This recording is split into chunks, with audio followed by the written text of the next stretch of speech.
We have made it to the end of the greatest year for movies since, I don't know, 2019 was good. Hello, Adam Ryan Donato. Hello, welcome back to another hard review, and this is me reviewing the entire year. Not really, it's just my favorite movies of 2022. So this is a completely objective list. I am God, my word is the Lord, and you guys disagree with me, then that really sucks for you, because this is my domain. So what I like goes on this list, and if I'm wrong and dumb, tell me. What did you think I should have put that I didn't, and what do I like that you think sucks? Without further ado, I'm not going to do any honorable mentions. We have suspense of what is possibly going to make the cut. I saw 152 movies in the year 2022. Starting at number 10, we have Bones and All. Now, Bones and All is a horror romance about two young cannibals who fall in love, and they're trying to make it out there in this cruel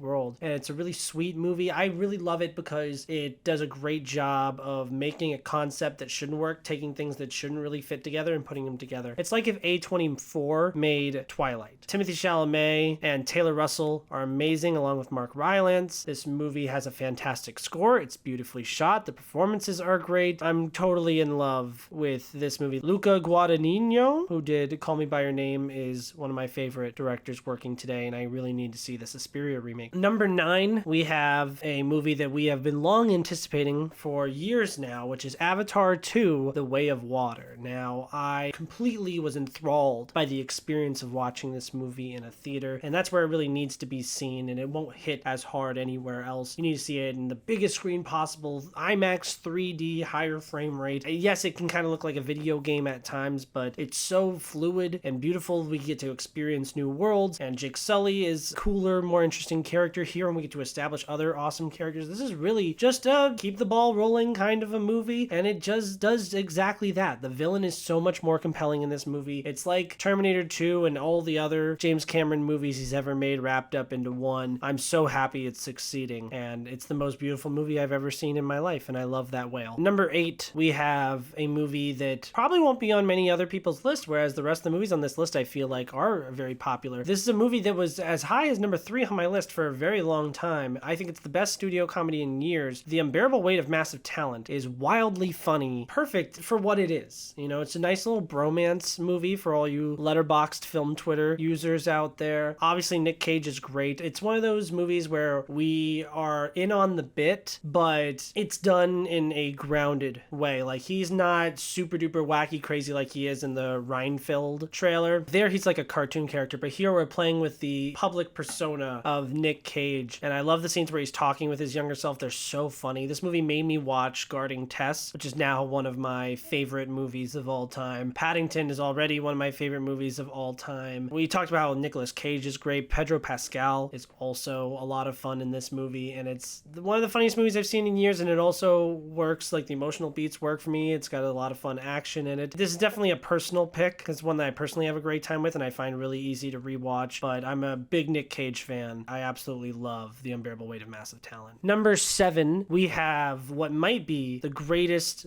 movie about a superhero who's had countless movies in their repertoire. We have The Batman. Matt Reeves was a fantastic choice to direct this new vision of Batman. Robert Pattinson had a lot of pushback, but he completely delivered. The best supporting actor in this movie was everybody, from Paul Dano to Colin Farrell to Jeffrey Wright. Everybody in this movie was absolutely fantastic. Zoe Kravitz was a great Catwoman. It's just one of those things where I can't tell if this is my favorite iteration of Batman, because this is so perfect in its own way, but The Dark Knight is so perfect in its own way, and Lego Batman's perfect in its own way. The way that this movie nails the character so well. I can't wait to see where they're gonna go going forward. Like, this movie is so good, it's surviving a studio reset. Think about that. Number 6 on my list, we have Nope. This is a movie that at a certain point in time was off of my top 10. It creeped its way back up through a rewatch. It is fantastic. I'm a big Jordan Peele fan. and he desperately wants to be M. Night Shyamalan, makes his third movie a big summer blockbuster about aliens. The movie's absolutely thrilling. I love the bond between the two siblings. It's really funny. It's beautifully shot. I think it's an instant classic alien flick and a Western. There's a lot to unpack with this movie, and just like with Us and just like with Get Out, it's one that I'm going to cherish and love forever. I'm so happy that Jordan Peele is making movies. Now we get to the top 5 on my list, and this is truly where we get to the really goated movies. I think that 3 through 5 is in its own tier, and then the top 2 are 2 of my favorite movies of all time at this point. Number 5, we have a sequel to one of my favorite movies of 2019, Glass Onion. Rian Johnson is one of my favorite filmmakers working today. I love The Last Jedi with all of my heart, and when Knives Out came out and was a universal hit, I thought, wow, this is complete justice. And then he did it again. Really tried to put his own spin on the murder mystery genre in the first one and give us something that we didn't expect, and he does that again here. It's wildly funny. The performances are great. The satire is on point. The fact that this movie inspired Ben Shapiro to have a mental breakdown on Twitter is perfect. It's about on par with the first one. I'd probably take the first one over this one just because it did it first. But Daniel Craig is a instant classic character from now on. I would like to take 8 more of these, please. Number 4, we have the best lead female performance I've seen in years. Lydia Tarr, Cate Blanchett, and Todd Field's Tar. This movie is so hard to pitch to people. Imagine telling someone, hey, we want you to see a movie that's almost 3 hours long. The opening credits are 5 minutes long. It's about music, but there's no real music in it until about an hour in. And the plot doesn't really start until about 90 minutes in. It's also the most miserable story about cancel culture and the fall of an icon. The performance by Cate Blanchett is undeniably fantastic and perfect in every way. 3 of my favorite scenes in the year so far are where she's being interviewed at the beginning, where she's having the intellectual discussion, to put it nicely, with one of her students in her class, the ending of this movie, which feels like a complete punch in the gut. I was laughing out loud in the theater. This movie is really funny. I just instantly fell in love with the character that was made in Lydia Tarr. It's going to be one of my favorite movies for a long time. I dressed up as Lydia Tarr for Halloween, if that puts this into perspective. Number 3, we have one of my favorite movie-going experiences of the year so far, Babylon. Damien Chazelle makes his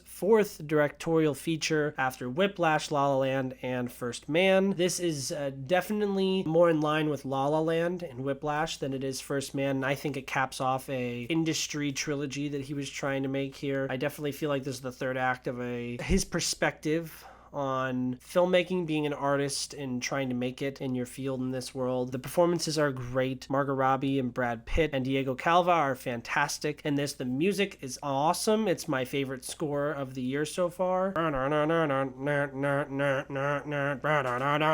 definitely a movie that has had people on the fence about it. It didn't get nominated for very many Oscars, notably left out of the Best Picture category, but I love when movies take big swings. I love when movies are in the 50 to 60% on Rotten Tomatoes, because it shows that, like, hey, maybe it wasn't for everybody, but like it really is for the crowd that loves it, and the crowd that loves Babylon really loves it, and I'm definitely there. I know the 3rd act is a little crazy for some people, but that was the moment where I was like, cinema. I really wish I would have had the opportunity to rewatch Babylon in theaters, but I got deathly ill. Now, the top 2, like I said, are 2 of my favorite movies, I think, of all time now. Number 2, I have Elvis. The experience of watching this in the theater the first time was absolutely mesmerizing. Austin Butler gives one of my favorite male lead performances of all time. Baz Luhrmann is one of my favorite directors working today, and I'm so happy to see him thrive. And this movie actually got a lot of awards recognition. The Oscars aren't out yet, but like it's nominated for a lot of things, and I don't think it'll win a lot of things, but I'm so happy to see that it's so well received. It was a hit at the box office, and now Baz Luhrmann has a blank check to make whatever movie he wants to make next. I think everything that's done with the editing is bonkers in this movie. It has such a roller coaster energy and pacing to it. It's very long, but it doesn't really feel that way. The decisions that were made with Tom Hanks' character, I think it's one of his most boldest performances. Like, he's absolutely terrifying. This is the Darth Vader movie that Star Wars fans want. It's such a euphoric experience, and if it's a little too much for some people, I understand, but I would like to ride the roller coaster again. And number 1, my favorite movie of the year, which is one of my favorite movies of all time at this point. It was my most anticipated movie of the year. I knew I was gonna love this because my favorite movie of the 2010s probably is Swiss Army Man, and I'm a big Daniels fan, so Everything Ever All at Once, of course, is at the top of my list for this year. I saw it 3 times in theaters at least, and I might go a 4th time when they re-release it for the Best Picture week. I think it has a serious chance at winning Best Picture, and I hope it it doesn't, because I know that people kind of turn on whatever wins Best Picture. That would be quite the accomplishment, especially since Daniels are kind of the new kids on the block here. The editing is the lifeblood of this movie. The performances are great, specifically Short Round. The music is awesome in this. The special effects are amazing. It's just such an imaginative movie. It's absolutely hilarious. It's emotionally heartbreaking, and it's got personality out its own ass. This movie is such a celebration of the multiverse, where we're having movies like Doctor Strange Multiverse of Madness and No Way Home, and shows like Loki trying to do multiverse stuff. Then the Daniels with a shoestring budget come out and say, oh yeah, this is how it's done. Rightfully so, this movie was a hit, being out in theaters far longer than people expected it to be. I think it's the highest grossing A24 movie of all time. I hope that this opens up Daniels to do whatever they want in the future, because this was just such an ultimate W. I know it's like funny for me to be like, oh, my favorite movie of the year was the most popular movie of the year. Well, like, watch my most anticipated video from this past year. I had it on there. I promise you, I was here first. I love movies so much. Thank you guys so much for another year of loving movies with me. Please like, comment, subscribe. Tell me what your guys' favorite movies of the year were so far. Tell me what you disagree with me about, because I'm dumb sometimes and I like dumb things. I missed some pretty good movies out there, huh? Like Banshees, Puss in Boots, RRR, Bodies, Bodies, Bodies, 13 Lives, and Weird Al, to name a few that I wish I could have gotten on this list. Viva La Blonde, which had a great chance of making this list, and I'm so sorry that I left it off. But it is undeniably one of the 10 greatest movies ever made.